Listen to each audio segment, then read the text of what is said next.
same time.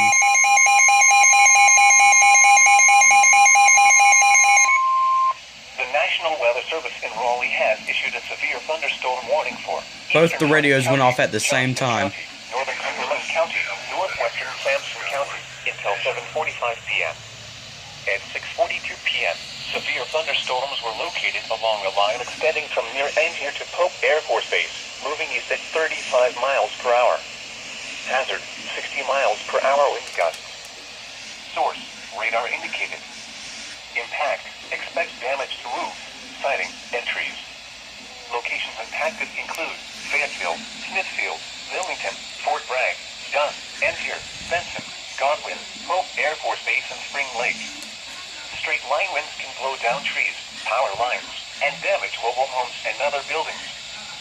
Seek shelter in a sturdy structure until the storm has passed. Stay away from windows as flying debris generated by damaging winds can be deadly. Repeating, a severe thunderstorm warning has been issued until 7:45 p.m. for the following counties in North Carolina: Cumberland, Harnett, Johnston, and Sampson.